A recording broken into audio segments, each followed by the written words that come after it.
Hi hello నమస్తే welcome to విజయ మా ఊరు ఆడియో బుక్స్ ఛానల్. నేను విజయలక్ష్మిని. ఫ్రెండ్స్, నవల స్రవంతిలో శ్రీమతి పెబ్బిలి హైమవతి గారి స్వాతి వాన కోసం నవల ఆడియోగా వినిపిస్తున్నాను కదా. మరి ఈరోజు స్వాతి వాన కోసం నవల ఆడియో 6వ భాగం వినిపించబోతున్నాను. మరి ఆలస్యం చేయకుండా కథలోకి వెళ్ళిపోదాం పదండి.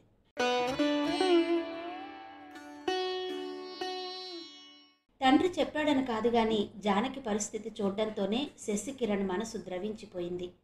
ఆమె తనకు జన్మనిచ్చిన తల్లి అనుకోగానే జానకిపై మమకారం గుండె లోతుల్లో నుండి వెల్లువలా పొంగుకొచ్చింది. అతడికి తెలియకుండానే కళ్ళు అశ్రుపూరితాలయ్యాయి. ఎంత అమృతమూర్తి కాకపోతే మరిది తోడికోడలు సంతోషం కోసం కన్న బిడ్డను త్యాగం చేస్తుంది అనుకున్నాడు శశికిరణ్ జానకి వంకే ఆరాధనగా చూస్తూ. జానకి, ఎవరొచ్చారో చూడు అన్నాడు రామచంద్ర మెల్లగా. ఆ మాటలతో మగతగా కళ్ళు మూసుకుని పడుకుని ఉన్న జానకి మెల్లగా కళ్ళు తెరిచింది. ఎదురుగా భర్త పక్కనే నిలబడి ఉన్న భాస్కర్ని చూడడంతోనే ఆమె చూపులు ప్రశ్నార్థకంగా రామచంద్ర వైపు తిరిగాయి. నీకు బాగుండలేదని నేనే ఫోన్ చేసి చెప్పాను. అటు చూడు, నిన్ను చూసేందుకు శశి కూడా వచ్చాడు అన్నాడు రామచంద్ర మంచానికి రెండో వైపు నుంచున్న చిన్న కొడుకుని చూపిస్తూ. శశి వచ్చాడా అంటూ సంభ్రమంగా భర్త చూపించిన వైపు దృష్టి మరల్చింది జానకి. తన వంకే ఆత్రంగా చూస్తున్న కొడుకు వైపు చూస్తూనే, వచ్చావా నాన్న అంటూ తన బలహీనమైన చేతిని చాచి అతడి చేతిని అందుకోబోయింది జానకి. వచ్చాను పెద్దమ్మ, నిన్ను చూడాలనే వచ్చాను అంటూ మంచం అంచు మీద కూర్చుని ఆప్యాయంగా జానకి చేతిని అందుకున్నాడు శశికిరణ్. కొడుకు చేతి స్పర్శ ఎండి బీటలు వారిన ఆ మాతృ హృదయానికి అమృతపు చినుకులా తోచింది. అతడి వంకే తృప్తిగా చూస్తూ, కమల రాలేదా బాచి అని అడిగింది జానకి. వస్తుంది వదినా, మరో 4 రోజుల్లో తను వస్తుంది అన్నాడు భాస్కర్. అలాగా అన్నట్టు తలాడిస్తూ, సుగుణ, కొంచెం టిఫిన్ ఏదైనా చేసి పెట్టమ్మా, అసలే బాచి ఆకలి కాగలేడు అంది జానకి కోడల్ని ఉద్దేశించి. అలాగే అత్తయ్య, స్టవ్ మీద పాలు పెట్టి వచ్చాను, ముందు కాఫీ కలిపేసిస్తాను, ఆ తర్వాత టిఫిన్ సంగతి చూస్తాను అంది సుగుణ. అంత అనారోగ్య పరిస్థితిలో ఉండి కూడా తన ఆకలి గూర్చి ఆలోచిస్తున్న వదిని గారి వంక అభిమానంగా చూస్తూ సుగుణను ఉద్దేశించి, ఇప్పుడేమీ వద్దమ్మా, ట్రైన్లోనే టిఫిన్ చేసేశాం, కాఫీ ఇవ్వు చాలు అన్నాడు భాస్కర్. సుగుణ లోపలికి వెళ్ళి కాఫీ కలిపి తెచ్చిచ్చింది ముగ్గురికి. రమ్య కాలేజీకి వెళ్ళిందా అమ్మా అని అడిగాడు భాస్కర్ కాఫీ గ్లాస్ అందుకుంటూ. అవును మావయ్య, మీరు కాఫీలు తాగేసి స్నానాలు కానిచ్చేయండి, ఈలోగా నేను వంట ముగించేసి వడ్డించేస్తాను అంది సుగుణ వంటగది వైపు వెళ్ళబోతూ. వదినా, పాప కనిపించదే అని అడిగాడు శశికిరణ్. ఇప్పటిదాకా ఇక్కడే ఆడుకుంది బాబు, పక్కింట్లో దానియుడిదే ఒక పాప ఉంది, అక్కడికి పెత్తనాలకి పోయి ఉంటుంది, వచ్చేస్తుందిలే అంటూ వెళ్ళిపోయింది సుగుణ. రామచంద్ర, రెస్ట్ తీసుకో జానకి అంటూ భాస్కర్ చెయ్యి పట్టుకుని బయటకు నడిచాడు. శశికిరణ్ కూడా వాళ్లతో పాటు వెళ్లేందుకు మంచం మీద నుంచి లేవబోయాడు. కానీ జానకి అతడి చేతిని గట్టిగా పట్టుకుని వదలకపోవడంతో అలాగే కూర్చుండిపోయాడు. ఎన్నాళ్ళయిందిరా కన్నా నిన్ను చూసి, మీ అమ్మకి నీకు అంత కానిదాన్ని అయిపోయానా నేను అంది జానకి కన్నీళ్లతో. అదేం లేదు పెద్దమ్మా, చదువులో పడి నేనే ఇక్కడికి వచ్చేందుకు అశ్రద్ధ చేశాను, నాకు భోజనానికి ఇబ్బంది అవుతుందని నాతో పాటు మమ్మీ ఉండిపోయింది అన్నాడు శశికిరణ్ సర్ది చెబుతున్నట్టుగా. పోన్లే, ఇప్పటికైనా వచ్చావు, నాకంతే చాలు అంది జానకి తృప్తిగా అతడి వంక చూస్తూ. సారీ పెద్దమ్మా, ఇంకెప్పుడు అలా చెయ్యను, ఇకపై తరచూ వస్తూ ఉంటానులే, కాకపోతే ఒకటే కండిషన్, నువ్వు త్వరగా ఆపరేషన్ చేయించుకుని మామూలు మనిషివి కావాలి, నాకు ఇష్టమైనవన్నీ నీ చేతులతోనే స్వయంగా వండి పెట్టాలి, తెలిసిందా అన్నాడు శశికిరణ్ చూపుడు వేలెత్తి ఆడిస్తూ. నేను మళ్ళీ లేచి తిరుగుతానంటావా బాబు అంది జానకి అపనమ్మకంగా చూస్తూ. ఆ మాట వింటూనే, అమ్మా నీకేం కాదు అంటూ జానకిని హృదయానికి హత్తుకోవాలన్న కోరికను బలవంతాన అణుచుకుని, తిరుగుతావు పెద్దమ్మా, మా అందరి కోసం తప్పక తిరుగుతావు, నా పెళ్ళి చెల్లి పెళ్ళి నీ చేతులతోనే చెయ్యాలి, రవి అన్నయ్య పిల్లల్ని నా పిల్లల్ని చెల్లి పిల్లల్ని ఆడించాలి, ఇవన్నీ పక్కన పెట్టి మా అందరినీ వదిలేసి ఎక్కడికి వెళ్దామని అన్నాడు శశికిరణ్ నిలదీస్తున్నట్టుగా. కొడుకు అలా మాట్లాడుతుంటే జానకి మనసు నిండిపోయినట్టయింది. మురిపెంగా అతడి వంక చూస్తూ, నా బంగారు తండ్రి, నిన్ను చూసేసరికి సగం రోగం తగ్గిపోయినట్టయింది నాకు, నీ నోటి చలువ వలన నేను లేచి మామూలుగా తిరగగలిగితే అంతకంటే కావలసింది ఏముంది ఇంకా నాకు అంది జానకి ఆయాసపడుతూనే. ఆదుర్దాగా జానకి వంక చూస్తూ, పెద్దమ్మ, ఊరికే హైరాణ పడకు. నేను చెప్తున్నాను కదా, నీకేం కాదు. నాకు ఆ నమ్మకం ఉంది. రెస్ట్ తీసుకో, నేను మళ్ళీ వస్తాను అంటూ ఆమె చెయ్యి మెల్లగా విడిపించుకుని మంచం మీద నుంచి లేచాడు శశికిరణ్. అలాగే నాన్న, వెళ్ళిరా అంది జానకి వెలిగిపోతున్న ముఖంతో కొడుకు వంకే అభిమానంగా చూస్తూ. భోజనాల దగ్గర అడిగాడు భాస్కర్. వదినకు ఆపరేషన్ డేట్ ఫిక్స్ చేశారా అన్నయ్య అంటూ. ఇంకా లేదురా, చూడాలి. ఇవాళ రేపో డాక్టర్ దగ్గరికి వెళ్ళి మాట్లాడతానన్నాడు రవి అన్నాడు రామచంద్ర. ఇప్పటికే వదిన చాలా పాడైపోయింది కదన్నయ్య, ఇంకా లేట్ చేస్తే ప్రమాదం కదూ అన్నాడు భాస్కర్. నేనేం చెయ్యనురా, నిన్న మొన్నటి వరకు ఆపరేషన్ అంటే మీ వదిన ససేమిరా అంది. ఇప్పుడే కొంచెం దారిలోకి వచ్చింది అన్నాడు రామచంద్ర. అవును మావయ్య, ఆపరేషన్ అయితే తాను బ్రతుకుతానో లేదో అని ఒకటే టెన్షన్ పడుతున్నారు అత్తయ్య అంది సుగుణ. శశికిరణ్ పెళ్లి చూస్తానో లేదోనని ఆవిడ ఆరాటపడుతోందనే విషయాన్ని చెప్పలేకపోయింది సుగుణ. ఎందుకు వదిన భయం? వైద్యశాస్త్రం ఎంతో అభివృద్ధి చెందిన ఈ రోజుల్లో బైపాస్ సర్జరీకి అంత వర్రీ అవ్వాల్సిన అవసరమేం లేదు అన్నాడు శశికిరణ్. అవును, ఆ మాట నిజమే. మీరొచ్చారు కదా, అత్తయ్యకు కొంచెం ధైర్యం వచ్చినట్టుంది. ఈ పూట ఏ పేచీ పెట్టకుండా కామ్గా భోజనం చేసేశారు అంది సుగుణ నవ్వేస్తూ. కాలేజీ నుండి వచ్చిన రమ్య శశికిరణ్ను చూడ్డంతోనే ఆశ్చర్యపోయింది. చిన్నన్నయ్య, ఎప్పుడొచ్చావు అంటూ అతన్ని చుట్టేసింది. ప్రశాంత్కి వచ్చానురా, నువ్వేంటి ఇలా అయిపోయావు అని అడిగాడు. బుగ్గలు లోపలికి పోయి ఎముకలు పైకి తేలి ఆరిపోయినట్టున్న చెల్లెలి వంక బాధగా చూస్తూ. ఇంట్లో బాగుంటే ఒంట్లో బాగుంటుంది కదన్నయ్య. అమ్మకి అలా అయ్యాక మాకెవ్వరికీ బాగులేదన్నయ్య. పెద్దన్నయ్య అయితే మరీ పాడైపోయాడు అంది రమ్య దిగులుగా. మీరంతా ఇలా నీరసపడిపోతే అమ్మ ఆరోగ్యం బాగుపడుతుందా రమ్య? మనం ధైర్యంగా ఉండి అమ్మకి ధైర్యం చెప్పాలి గాని అన్నాడు శశికిరణ్ మందలింపుగా. ఏమో అన్నయ్య, అమ్మని అలా చూస్తుంటే నాకు చాలా దిగులుగా ఉంది. ఇంట్లో మృత్యువు పొంచి ఉందా అని భయం పుడుతోంది నాకు అంది రమ్య. ఆ చివరి మాటలు అంటుండగా రమ్య కళ్ళ నుండి జలజల జారిపోయాయి కన్నీళ్లు. చప్పున రమ్య నోరు మూసి దగ్గరకు లాక్కుని, భయపడకమ్మా, అమ్మకేం కాదు అన్నాడు చెల్లెలి తల నిమురుతూ.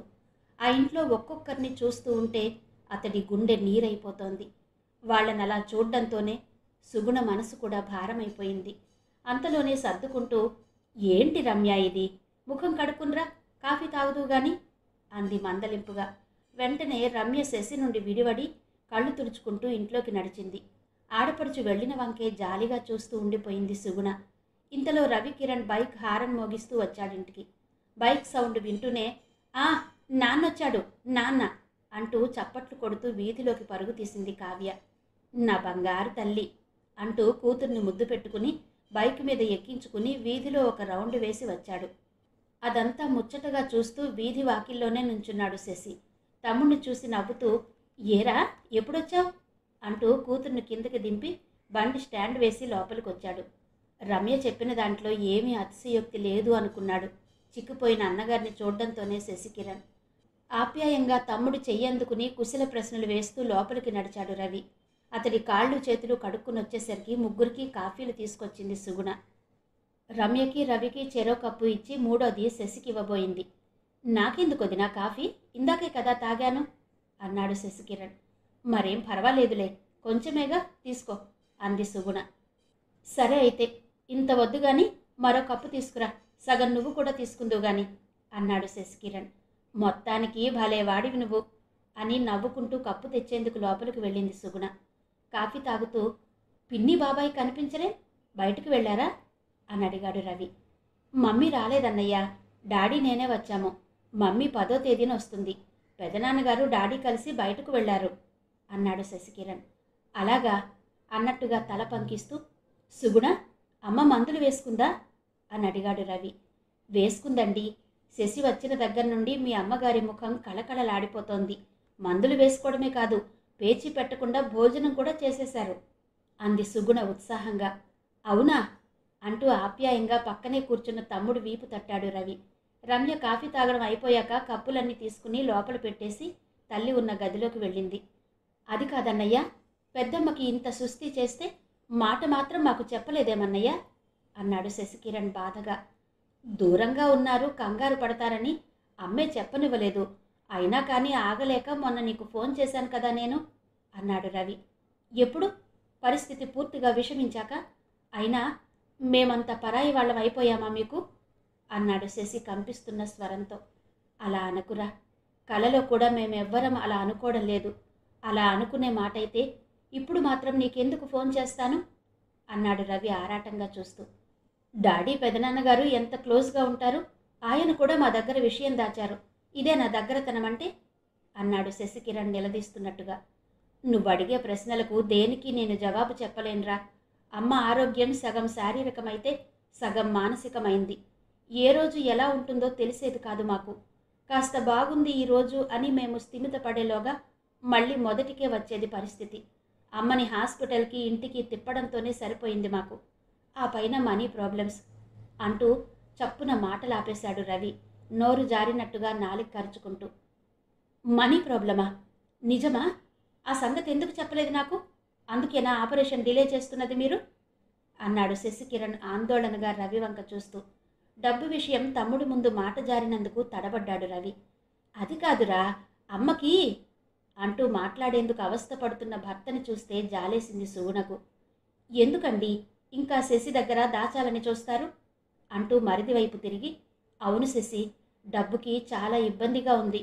ఈ సంవత్సరం రోజులుగా హాస్పిటల్ బిల్లుకు మందులకు 2-3 లక్షల దాకా ఖర్చయింది. అంతేకాదు, ఆపరేషన్ అంటే అత్తయ్య గారు చాలా భయపడుతున్నారు, బ్రతుకుతానో లేదోనని. ఈ పాటి భాగ్యానికి ఆపరేషన్ చేయించుకుని మిమ్మల్ని అప్పుల్లో ముంచిపోనా అంటూ మొండిగా వాదిస్తున్నారు అంది సుగుణ. అలా అని కన్న తల్లిని చేతులా చంపేసుకుందామా అన్నయ్య మనం? ఇది నాకెంత బాధ కలిగిస్తుందో మీకు తెలుస్తోందా అసలు అంటూ శశి కన్నీళ్లతో రవిని పట్టి కుదిపేశాడు. ఆ మాటలు వింటూనే రవి కళ్ళు ఆశ్చర్యంతో పెద్దవయ్యాయి. శశి, ఈ విషయం నీకెలా తెలిసింది అంటూ తమ్ముణ్ణి దగ్గరకు పొదువుకున్నాడు రవి. డాడీ నిన్న ట్రైన్లో నాకు జరిగిందంతా చెప్పారు. నా కోసమే అమ్మ బెంగ పెట్టుకుని ఈ దశకు చేరుకుందని చెప్పారు అన్నాడు మెల్లగా. బాధపడకు శశి, నువ్వొచ్చాక అత్తయ్య గారు కొంచెం తేరుకున్నట్టే ఉన్నారు. ఆపరేషన్కు కూడా తను ఏమీ అభ్యంతరం చెప్పరనే అనుకుంటున్నాను అంది సుగుణ ఓదార్పుగా. అది సరే అన్నయ్య, ఆపరేషన్కి ఎంత డబ్బు అవసరమవుతుందంటున్నారు అని అడిగాడు శశి. వాళ్ళు చెప్పిన దాన్ని బట్టి 10 లక్షల దాకా ఖర్చు అవుతుందని అనుకుంటున్నాను. నేను బ్యాంకులో పర్సనల్ లోన్కి అప్లై చేశాను. 2 లక్షలు ఇస్తానన్నారు. వదిన నగలమ్మితే మరో 2 లక్షల దాకా రావచ్చు. నాన్నగారి దగ్గర 2 లక్షలున్నాయి, మిగతావి వెతుక్కోవాలి అన్నాడు రవి. మీరు చేసిన పెద్ద తప్పు ఇంతకాలం ఈ విషయాన్ని మా దగ్గర దాచడం. అలా కాకుండా ముందే మాతో చెప్పి ఉంటే పరిస్థితి మరోలా ఉండేది. మనం డైరెక్ట్గా ఆపరేషన్కి వెళ్ళిపోతే అమ్మ ఇంత నీరసపడేది కాదు. ఆ పైన మనకి ఇన్నాళ్ళు హాస్పిటల్కి మందులు అయిన ఖర్చు మిగిలేది. సరే, జరిగిందేదో జరిగింది. డాడీతో మాట్లాడి ఆ డబ్బును నేను ఏదో ఒక విధంగా ఏర్పాటు చేస్తాను అన్నాడు శశి. చాల్రా, నీ మాటలతో నాకెంతో ధైర్యం వచ్చింది అన్నాడు రవి అభిమానంగా తమ్ముడు వంక చూస్తూ. నాకు మాత్రం నీ మీద కోపం ఇంకా పోలేదన్నయ్యా. అది పోవాలంటే నువ్వొక పని చెయ్యాలి. చేస్తావా అని అడిగాడు శశికిరణ్. చెప్పరా, నువ్వేం చెయ్యమన్నా చేస్తాను అన్నాడు రవి ఉద్వేగంగా. అయితే వదిన నగలు అమ్మకుండా అట్టి పెట్టన్నయ్యా అన్నాడు శశికిరణ్ కమాండ్ చేస్తున్నట్టుగా గంభీరంగా అన్నగారి వైపు చూస్తూ. తమ్ముడి మాటలు విని తెల్లబోయినట్టుగా చూశాడొక్క క్షణం. అతడి ముఖంలో కదలాడుతున్న భావాలు చూడడంతోనే ఇంకేమీ అనాలనిపించలేదు రవికి. సరేలేరా, అలాగే చేస్తాను అనేశాడు.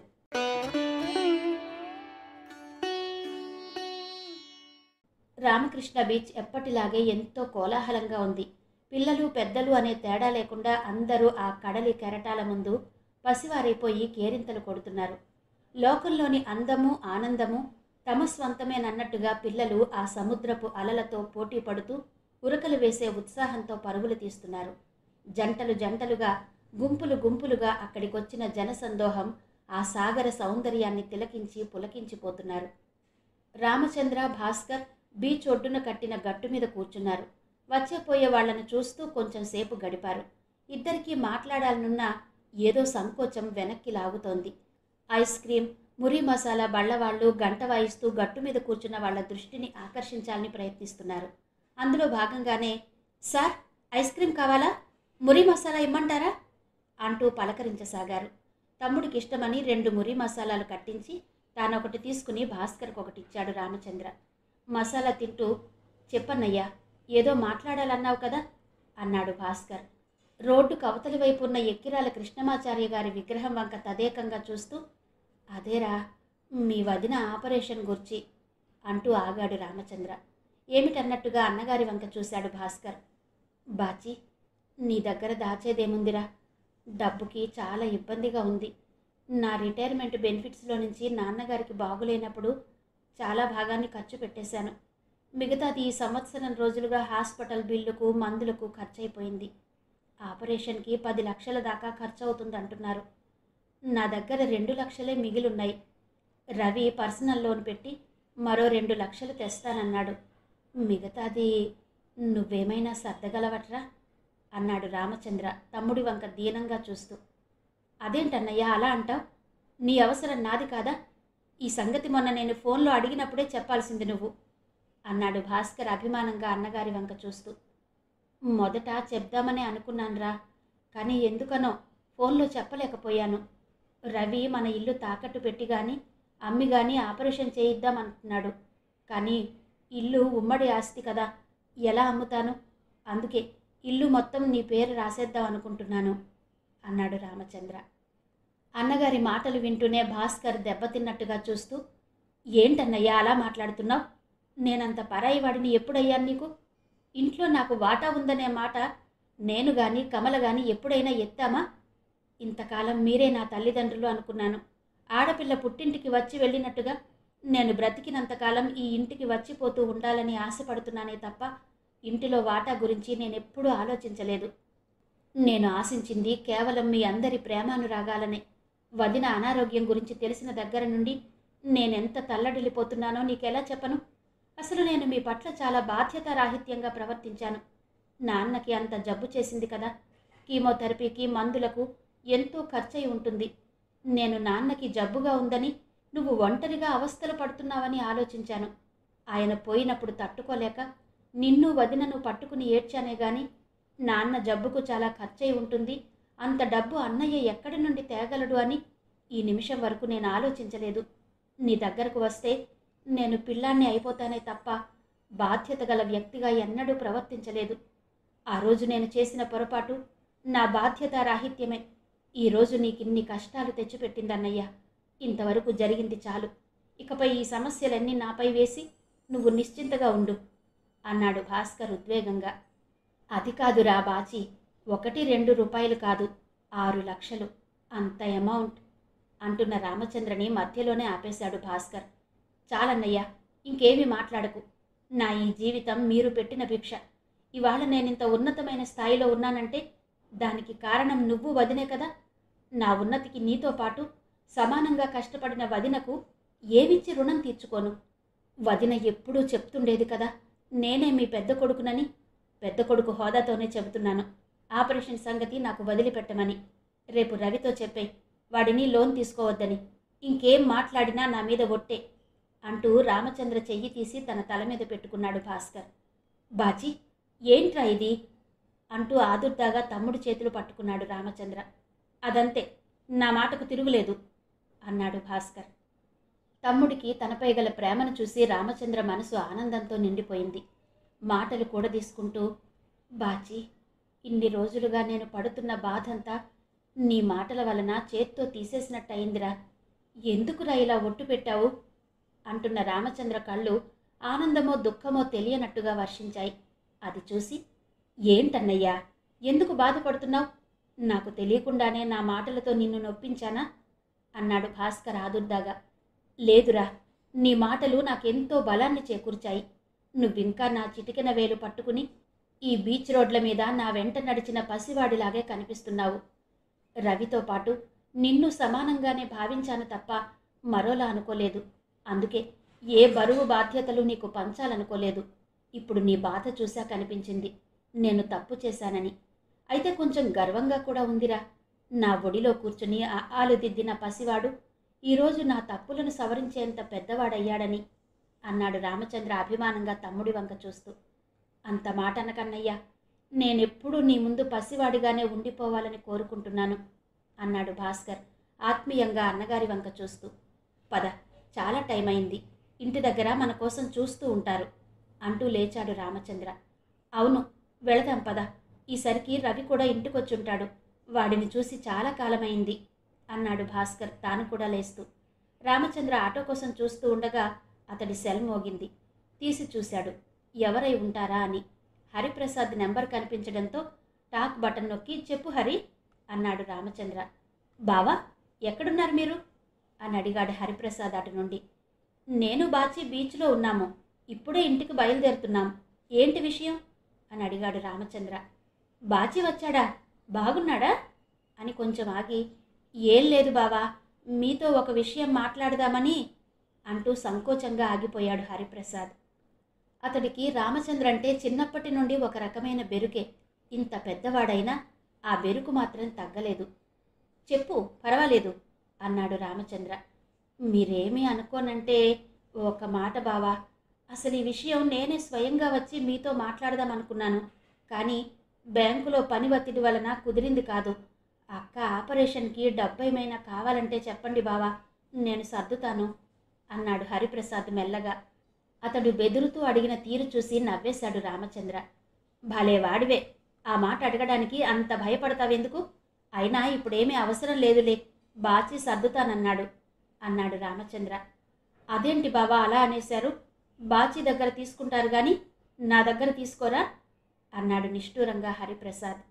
అదేం లేదోయ్, బాచి నువ్వు వేరువేరని నేనెప్పుడూ అనుకోలేదు. బాచి ముందుగా ఇస్తాను అని అన్నాడు కనుక సరేనన్నాను, అంతే అన్నాడు రామచంద్ర నచ్చ చెబుతున్నట్టుగా. ఏమో, నాకు మాత్రం ఏం బాగాలేదు బావా, మా అక్కకి నేనా మాత్రం చేయకూడదా అన్నాడు హరిప్రసాద్ నీరసపడిపోతూ. హరి, నువ్వు అలాంటి శంకలేవి మనసులో పెట్టుకోకు, ఇదిగో బాచితో మాట్లాడతావా అంటూ అతడి మనసును మళ్లించేందుకు ఫోన్ని భాస్కర్కి ఇచ్చాడు రామచంద్ర. హలో హరి, ఎలా ఉన్నావు అంటూ అడిగాడు భాస్కర్. భాస్కర్ గొంతు వింటూనే హరిప్రసాద్కి ఉత్సాహం వచ్చినట్టయింది. నాకేం బాచి, నేను బాగానే ఉన్నాను, నువ్వెలా ఉన్నావు? మా చెల్లి శశి బాగున్నారా అన్నాడు హరిప్రసాద్ ప్రశ్నల మీద ప్రశ్నలు గుప్పిస్తూ. అందరం బాగానే ఉన్నాం హరి, రేపొకసారి అటు రాకూడదు? చూసి చాలా రోజులైంది అన్నాడు భాస్కర్. అరే బాచి, దగ్గరగా ఉంటేనేరా ఈ ప్రేమలన్నీ కురిపిస్తావు నువ్వు, వైజాగ్ దాటావా అన్నీ మర్చిపోతావు అన్నాడు హరిప్రసాద్ నిష్ఠూరంగా. ఈ మాటలకేం లేరు బాబు, నువ్వేమైనా తక్కువ తిన్నావా? ఇన్నాళ్ళయింది, ఒక్క ఫోన్ అయినా చేసావా నాకు అన్నాడు భాస్కర్. ఇక్కడి నుండి బెంగుళూరు వెళ్ళింది నువ్వు, ఫోన్ చేయాల్సింది నువ్వు, పైగా నింద ఒకటా నా మీద అన్నాడు హరిప్రసాద్ నిలదీస్తున్నట్టు. అలా మిత్రులిద్దరూ ఫోన్లోనే నీది తప్పంటే నీది తప్పని వాదించుకోసాగారు. రామచంద్ర ఫోన్ తీసుకుని, హరి, మీ ఇద్దరి తగువు ఫోన్లో తేలేది కాదు కానీ రేపింటికొచ్చి తీరిగ్గా పోట్లాడు, నేను కూడా సరదాగా ఎంజాయ్ చేస్తాను, మీరు పోట్లాడుకోగా చూసి చాన్నాళ్ళయింది అంటూ నవ్వాడు. బావగారి కంఠం విని తగ్గిపోతూ, సరే బావా అంటూ ఫోన్ పెట్టేశాడు హరిప్రసాద్. రామచంద్ర సెల్ ఆఫ్ చేసి జేబులో పెట్టుకున్నాడు. ఇంతలో ఆటో రావడంతో ఇద్దరూ ఎక్కి కూర్చున్నారు. అన్నయ్య, ఇన్నేళ్లైనా హరి ఏం మారలేదు, ఇప్పటికీ నువ్వంటే అదే భయం అన్నాడు భాస్కర్ నవ్వుతూ. రామచంద్ర నవ్వి ఊరుకున్నాడు జవాబేం చెప్పకుండా. ఆ రాత్రి పడుకోబోయే ముందు తండ్రితో అన్నాడు శశికిరణ్. డాడీ, పెద్దమ్మగారి ఆపరేషన్ గురించి అన్నయ్య వాళ్ళు చాలా వర్రీ అవుతున్నారు. పెదనాన్నగారు సాయంత్రం అంతా నాతో చెప్పారు నాన్న అన్నాడు భాస్కర్. చెప్పారా? ఏమన్నారు మీరు అని అడిగాడు శశికిరణ్ ఆదుర్దాగా. ఏమంటాన్రా, మనీ మ్యాటర్స్ విషయం మొత్తం నాకు వదిలేయమన్నాను, దానికి బదులుగా ఈ ఇల్లు మొత్తం నాకు రాసిచ్చేస్తానన్నారు. నేను వద్దని అది మీకే ఉండాలని గట్టిగా చెప్పాను అన్నాడు భాస్కర్. మంచి పని చేశారు డాడీ, నేను అన్నయ్య ఫ్యూచర్లో మీలా ఇంత అన్యోన్యంగా ఉండగలమంటారా అని అడిగాడు శశికిరణ్ సందేహంగా తండ్రి వంక చూస్తూ. అదేం మాటరా, మాకంటే మీరు మరింత సన్నిహితంగా ఉంటారు, డోంట్ వర్రీ అబౌట్ ఇట్ అన్నాడు భాస్కర్ మందహాసంతో. డాడీ, నా అకౌంట్లో 3 lakhs ఉన్నాయి కదా, అవి తీసిస్తాను, మిగతా అమౌంట్ మీరు అరేంజ్ చేయండి అన్నాడు శశికిరణ్. ఏరా, నాతో పోటీకొస్తున్నావా? నేను మా అన్నయ్యకి చెప్పాను ఈ ఆపరేషన్ ఖర్చంతా అన్నాడు భాస్కర్. మీతో నాకు పోటీ ఏంటి డాడీ, నా కష్టార్జితంలో కొంత పెద్దమ్మగారికి ఖర్చు పెడితే నా మనసుకు సాటిస్ఫాక్షన్గా ఉంటుంది అన్నాడు శశి మెల్లగా. కొడుకు ఆంతర్యం అర్థమైన భాస్కర్ మనసు ఆర్ద్రమైంది. సరే, అలాగే చేద్దాంలేరా అంటూ కొడుకు భుజం తట్టాడు. డాడీ, రేపు ఉదయం మమ్మీకి ఫోన్ చేసి విషయం అంతా చెబుదాం. పాపం తను చాలా వర్రీగా ఉండుంటుంది. వీలైతే ట్రైన్ టికెట్ క్యాన్సిల్ చేసుకుని ఫ్లైట్లో వచ్చేయమందాం, అక్కడి ఫంక్షన్ అయిన వెంటనే అన్నాడు శశికిరణ్. మీ మమ్మీ వర్రీగా ఉంటుందా, లేక తన కోసం నువ్వే బెంగ పెట్టుకున్నావా? సరేలే, ఇది ఒకందుకు మంచిదే. అన్ని గంటలు పాపం మీ మమ్మీ ఒక్కతే ప్రయాణం చేయాలంటే చాలా బోర్ ఫీల్ అవుతుంది. అలాగే చేద్దాం, చాలా టైం అయింది, ఇక పడుకుందాం అన్నాడు భాస్కర్ నిద్రకు ఉపక్రమిస్తూ. సరే డాడీ, గుడ్ నైట్ అంటూ దుప్పటి మీదకు లాక్కున్నాడు. మర్నాడు రామచంద్ర, భాస్కర్ కలిసి జానకిని హాస్పిటల్కి తీసుకువెళ్లారు. నార్మల్ చెకప్స్ అన్నీ అయిన తర్వాత కండిషన్ అంతా బాగుంది కనుక మార్చి 10వ తేదీన ఆపరేషన్ చేసేద్దాం, ఈలోగా షుగర్ బీపీ లెవెల్స్ నార్మల్గా ఉండేలా చూసుకోండి అన్నారు డాక్టర్. హాస్పిటల్లో ఉన్నంతసేపు జానకి ఏం మాట్లాడలేదు. ఇంటికొచ్చాక ఆపరేషన్ వద్దంటే వద్దని గొడవ చేసింది.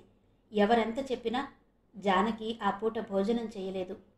ఇలా అయితే ఎలా జానకి? అసలే షుగర్ పేషెంట్వి, ఇలా భోజనం మానేస్తే ఎంత ప్రమాదమో నీకు తెలీదా? ప్లీజ్ లేచి భోజనం చేయి అన్నాడు రామచంద్ర. నాకేం వద్దు, మీరు ఆపరేషన్ చేయించను అని మాటిస్తేనే భోజనం చేస్తాను అంది జానకి మొండిగా. అలా అంటే ఎలా జానకి? ఆపరేషన్ అయితే తప్ప నువ్వు మామూలు మనిషివి కాలేవని డాక్టర్లు చెబుతున్నారు కదా. అకారణంగా కోరి బాధలు కొని తెచ్చుకోకు, నా మాట విను అన్నాడు రామచంద్ర బ్రతిమాలుతున్నట్టుగా. నాకేం వద్దు, మీరు ఆపరేషన్ చేయించనని మాటిస్తేనే భోజనం చేస్తాను అంది జానకి మొండిగా. అలా అంటే ఎలా జానకి? ఆపరేషన్ అయితే తప్ప నువ్వు మామూలు మనిషివి కాలేవని డాక్టర్లు చెబుతున్నారు కదా. అకారణంగా కోరి బాధలు కొని తెచ్చుకోకు, నా మాట విను అన్నాడు రామచంద్ర బ్రతిమాలుతున్నట్టుగా.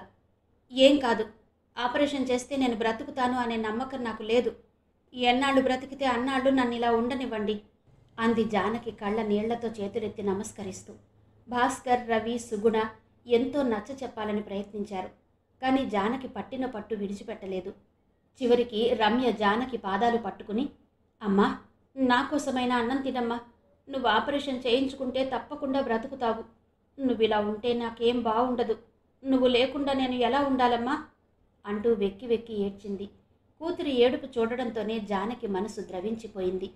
ఏడవకు రమ్య, ఆపరేషన్ అయితే బ్రతుకుతాననే నమ్మకం లేదు నాకు. ఉన్నన్ని రోజులైనా కంటి నిండుగా మీ అందరినీ చూసుకోవాలని నా ఆశ అంది బలహీనమైన గొంతుతో. అప్పుడే బయట నుండి వచ్చిన శశికిరణ్ జానకి గదిలో నుండి గోలగోలగా మాటలు వినిపిస్తుండడంతో ఆదుర్దాగా అక్కడికి వెళ్ళాడు, ఏం జరిగిందోనని. అందరి ముఖాలు కళతప్పి ఉండడం చూసి, ఏమైంది పెద్దమ్మకు అని అడిగాడు కంపిస్తున్న స్వరంతో. ఏం కాలేదురా, నేను పెదనాన్న పెద్దమ్మని హాస్పిటల్కి తీసుకెళ్ళి ఆపరేషన్ డేట్ ఫిక్స్ చేసుకొచ్చాం. వచ్చిన దగ్గర నుండి నాకు భయంగా ఉంది, ఆపరేషన్ వద్దంటూ భోజనం మానేసి కూర్చుంది అన్నాడు భాస్కర్. చిన్నన్నయ్యను చూడటంతోనే ఏదో ఆలంబన దొరికినట్టుగా అతన్ని గట్టిగా పట్టుకుని, నువ్వైనా చెప్పన్నయ్యా, ఆపరేషన్ చేస్తే అమ్మ బ్రతుకుతుందని, ఇలా ఉంటే అమ్మ మనకి దక్కుతుందా అంటూ రమ్య బిగ్గరగా ఏడ్చేసింది. నెలల తరబడి ఉగ్గబెట్టుకున్న దుఃఖం వరద గోదారిలా పొంగింది రమ్యకు. రమ్యలా పైకి ఏడవకపోయినా అందరి పరిస్థితి అలాగే ఉంది. చెల్లెలి మాటలు వింటూనే శశి గుండెలు గుబగుబలాడాయి. అయినా లేని ధైర్యం తెచ్చుకుని రమ్య కళ్ళు తుడిచి, ఊరుకోమ్మా, అమ్మకేం కాదు, నే చెప్తాను కదా అంటూ మంచానికి దగ్గరగా స్టూల్ లాక్కుని కూర్చున్నాడు. మిగతా వాళ్ళని వెళ్ళిపోమ్మని సైగ చేయడంతో అందరూ మెల్లగా తప్పుకున్నారు అక్కడి నుంచి. రమ్య మాత్రం అతని చెయ్యి గట్టిగా పట్టుకుని అక్కడే ఉండిపోయింది. ఇంజనీరింగ్ చదువుతూ ఉన్న ఇంకా పసితనపు ఛాయలు వదలనట్టుగా ఉన్న చెల్లెలి ముఖం వైపు ఆదరంగా చూశాడు శశికిరణ్. రమ్య, పెరుగన్నం కలిపి స్పూన్ వేసి తీసుకురా, అమ్మకి ఈరోజు అన్నం నేను తినిపిస్తాను అన్నాడు శశికిరణ్. అతడి మాటలు వింటూనే, అలాగే అన్నయ్య అంటూ ఉత్సాహంగా వంటింటి వైపు పరుగులాంటి నడకతో వెళ్ళింది రమ్య. చెల్లెలు వెళ్ళాక తల్లి వంక చూస్తూ, ఇప్పుడు చెప్పు పెద్దమ్మ, ఏంటి నీ ప్రాబ్లం అన్నాడు. అందరి వంతు అయింది, ఇక నీ వంతు మిగిలిందేమిట్రా? మీ అందరినీ బాధ పెట్టడం నాకు మాత్రం ఇష్టమా చెప్పు? నిద్ర కోసం కళ్ళు మూతలు పడుతున్నప్పుడు కూడా భయంతో వణికిపోతున్నాను. తిరిగి మేల్కొని కళ్ళు తెరిచి మీ అందరినీ చూస్తానో లేదో అని. ఆ భావం మనసులో మెదలగానే కంటి మీదకి కునుకన్నదే రావడం లేదు. ఈరోజు హాస్పిటల్కి వెళ్లే వరకు ధైర్యంగానే ఉన్నాను. తీరా డేట్ ఫిక్స్ అయ్యాక గుండెదడ మొదలైంది. ఏమవుతుందో ఏమో అని. ఆపరేషన్ అయితే తిరిగి మీ అందరినీ చూస్తానో లేదో అనే బెంగ నన్ను నిలవనీయడం లేదురా ఏం చెయ్యను అంది జానకి నిస్సహాయంగా ఏడుస్తూ. జానకి మాటలు శశి గుండెలను పిండేసినట్టయింది. ఉబికి వస్తున్న కన్నీళ్లను బలవంతాన నిగ్రహించుకుని మెల్లగా ఆమె నుదురు చెంపలు నిమురుతూ, నీదంతా ఉత్త అపోహ పెద్దమ్మా. నేను చెప్తున్నాను కదా, నీకేం కాదు. అసలు నీలో ఉన్న ఈ పిరికితనాన్ని ముందు బయటకు తరిమే. అన్నిటికంటే మనిషికి ముఖ్యంగా కావాల్సిందేంటో తెలుసా? Self confidence. తన మీద తనకి నమ్మకం లేకపోతే మనిషి ఏది సాధించలేడు. ఈవేళ నీకు హార్ట్ ప్రాబ్లం వచ్చింది. నిజానికి ఇది చాలా బాధాకరమైన విషయమే, అయినా ప్రమాదకరమైనదేం కాదు. కానీ నువ్వు మాత్రం ఇది ఎట్టి పరిస్థితుల్లోనూ నయం కాదనే ఒక నెగటివ్ కంక్లూజన్కి వచ్చేసావు. అందువలన ఇన్ని రోజులుగా నువ్వు తీసుకున్న ట్రీట్మెంట్ కానీ మందులు కానీ ఏమీ ప్రభావం చూపలేకపోయాయి నీ మీద. అదే నువ్వు ధైర్యంగా ఇది నన్నేం చేస్తుందని ఎదుర్కొనే ప్రయత్నం చేస్తే పరిస్థితి మరోలా ఉండేది. నీకు బ్రతకాలని, మా అందరితోనూ సంతోషంగా గడపాలని మనసులో ఎంతో ఆశగా ఉంది. కానీ చనిపోతాననే నెగిటివ్ థాట్ నీ మానసిక స్థైర్యాన్ని దెబ్బతీస్తోంది. ఆ నెగిటివ్ థాట్సే వైబ్రేట్ అయ్యి సబ్కాన్షియస్లో ఉన్న నీ మైండ్కి నెగిటివ్ సజెషన్ ఇస్తోంది. దాన్ని ముందు వదిలించుకో పెద్దమ్మా. అప్పుడు అంతా పాజిటివ్గానే కనిపిస్తుంది. అది నీ ఆరోగ్యాన్ని కుదుట పడేలా చేస్తుంది. చదువుకున్న దానివి, నీకింతకంటే చెప్పవలసిన అవసరం లేదని నేను అనుకుంటున్నాను. నువ్వెంతో ధైర్యవంతురాలివని డాడీ ఎప్పుడూ చెప్తూ ఉంటారు. డాడీకి చిన్నప్పుడు స్మాల్ పాక్స్ వచ్చాయట. ఒళ్ళంతా ఖాళీ లేకుండా కుండలు పూసాయట. అప్పుడు అన్నయ్య నీ కడుపులో ఉన్నాడని, నిండు గర్భిణివని చెప్పారు. అలాంటి పరిస్థితిలో డాడీ దగ్గరకు వెళితే ప్రమాదమని అందరూ హెచ్చరిస్తున్నా నువ్వేమీ లెక్క చేయకుండా అన్నిటికీ ఆ భగవంతుడే ఉన్నాడంటూ డాడీకి ఎంతో ధైర్యంగా సేవ చేసి బ్రతికించుకున్నావని చెప్పారు. అదేనా ఇంట్లో ఏ సమస్య వచ్చినా తాతగారికి పెదనాన్నగారికి ఎంతో ధైర్యం చెప్పేదానివని అన్నారు. అలాంటి నువ్వు ఇంత పిరికిదానిలా ఎలా మారిపోయావు పెద్దమ్మ ఇప్పుడు? నేను నా పిల్లల కోసం, నా వారందరి కోసం బ్రతకాలి, బ్రతికి తీరుతాను అనే భావాన్ని నీ మనసులో స్థిరంగా అనుకో. బ్రతకాలనే ఆశని ఆలంబనగా చేసుకో. అప్పుడు ఈ భయం నిన్నేమీ చెయ్యదు. నా మీద, అన్నయ్య మీద, చెల్లి మీద ఉన్న మమకారంతో ఆపరేషన్ అయితే చచ్చిపోతానేమో, వాళ్ళనింక చూడలేనేమో అని భయపడే బదులు మా మీద గల ఆ మమకారాన్ని ఆయుధంగా ఉపయోగించి నీ జబ్బుతో పోరాడు పెద్దమ్మా. అప్పుడది నిన్నేమీ చెయ్యలేదు. నా మాట నమ్ము అంటూ జానకి 2 చేతులు పట్టుకున్నాడు శశి ప్రేమగా. చిన్న కొడుకు మాటలు జానకి చెవులకు మంత్రాల్లా సోకి మనసుకి ఎంతో ధైర్యాన్ని, ఊరటని కలిగించాయి.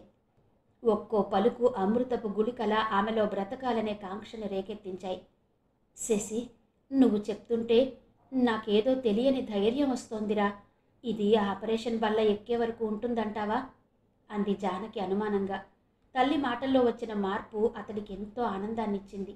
ఉద్వేగంగా ఆమె చేతులు పట్టుకుని, ఉంటుంది పెద్దమ్మా, నువ్వేమీ అధైర్యపడకు, నీ వెనక మేమంతా ఉంటాం కదా అన్నాడు శశి. రమ్య అన్నం పట్టుకుని అక్కడికి ఎప్పుడు వచ్చిందో అతడి మాటలు వింటూ మంత్రముగ్ధలా తల్లి వంక చూస్తూ అలా నిలుచుండిపోయింది. ఆ తర్వాత అన్నయ్య అంటూ అతడి చేయి ప్రేమగా నొక్కింది. శశికిరణ్ నవ్వుతూ చెల్లెలి చేతిలోని అన్నం గిన్నె అందుకుంటూ, పెద్దమ్మ కొంచెం లేచి కూర్చుంటే అన్నం తినడానికి వీలవుతుంది, లేవగలవా అంటూ చెయ్యి ఆసరా ఇచ్చాడు. లేస్తాను అంటూ ప్రయాసపడి లేచి కూర్చుంది జానకి.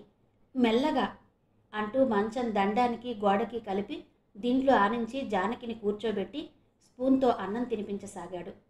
నా వలన ఇంట్లో అందరూ నలిగిపోతున్నారు చిన్నా అంది జానకి. అదేం లేదు, నువ్వు బాగుంటే అందరూ బాగుంటారు. మా అందరి కష్టం తీర్చాలి అంటే ఒకటే మార్గం నీకు.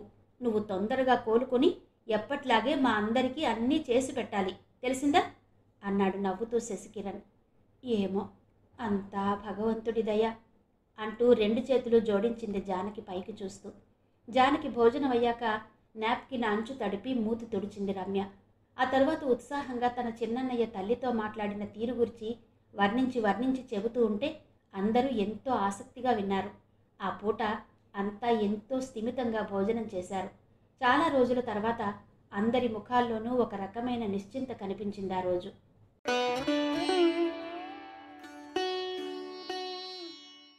అక్క, ఇదిగో నువ్వు అడిగిన పుస్తకాలు అంటూ వస్తూనే తాను తెచ్చిన ముళ్లపూడి వెంకటరమణ గారి కోతి కొమ్మచ్చి పుస్తకాలు సుగుణ చేతికిచ్చింది హారిక. థ్యాంక్స్ హారిక, అడిగిన వెంటనే తెచ్చిపెట్టావు, కానీ ప్రస్తుతానికి చదవడానికి అవ్వదులే అంది సుగుణ.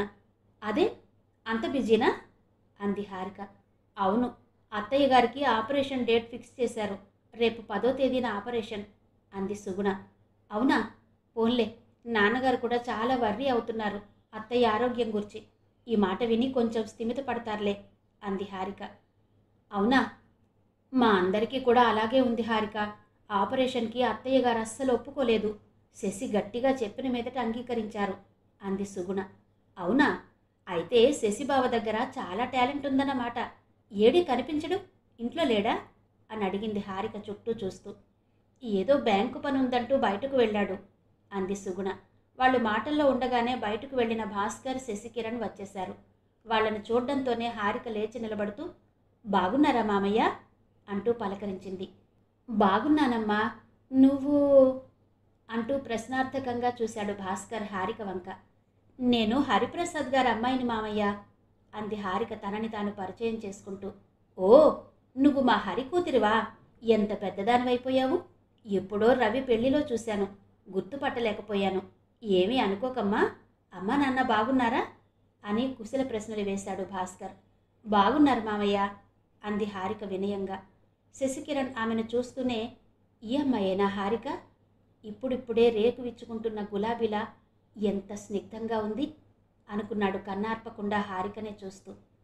అతడి చూపులకు ఇబ్బంది పడుతున్నట్టుగా కదిలింది హారిక. ఆ తర్వాత, వచ్చి చాలాసేపయింది కదా, ఓసారి అత్తయ్యను చూసొస్తాను అంటూ జానకి గదిలోకి వెళ్ళిపోయింది శశి చూపుల నుండి తప్పించుకునేందుకు. హారిక వెళ్ళిన వంకే నిర్నిమేషంగా చూస్తున్న మరిది వంక పరిహాసంగా చూస్తూ, ఏంటి బాబు ఆ చూపులు? మా చెల్లాయికి దిష్టి తగిలేను అంది సుగుణ మెల్లగా అతడికి మాత్రమే వినిపించేలా. ఆ మాటలకు సిగ్గుపడుతున్నట్టుగా నవ్వేస్తూ, అదేం లేదు వదినా, మీ పెళ్లికి వచ్చినప్పుడు తనింత ఉండేది, ఇంతలో ఎంతగా మారిపోయిందా అని చూస్తున్నాను అన్నాడు శశి. ఎప్పుడో 5 ఏళ్ల నాటి మాట నీకు నిన్న మొన్నటి సంగతిలా కనిపిస్తోందా, లేక ఇంకేదైనా అంటూ కళ్ళెగరేసి నవ్వింది సుగుణ. పో వదినా అంటూ అక్కడి నుంచి వెళ్ళిపోయాడు శశి సిగ్గుపడుతున్నట్టుగా. అదంతా చూసి భాస్కర్ గుంభనంగా నవ్వుకుంటూ గదిలోకి వెళ్ళిపోయాడు. హఠాత్తుగా అతడికి భార్య కమల గుర్తుకొచ్చింది. శశి ఇక్కడకు వస్తే వాడిని ఎలాగైనా ఒప్పించి హారికనిచ్చి ఎక్కడ పెళ్లి చేసేస్తారోనని కొడుకుని ఇక్కడకు పంపడమే మానేసింది. కానీ ఈరోజు ఎవరి ప్రమేయం లేకుండానే కొడుకు హారిక పట్ల ఆకర్షితుడు కావడం చూసి భార్యను తలుచుకుని జాలిగా నవ్వుకున్నాడు భాస్కర్.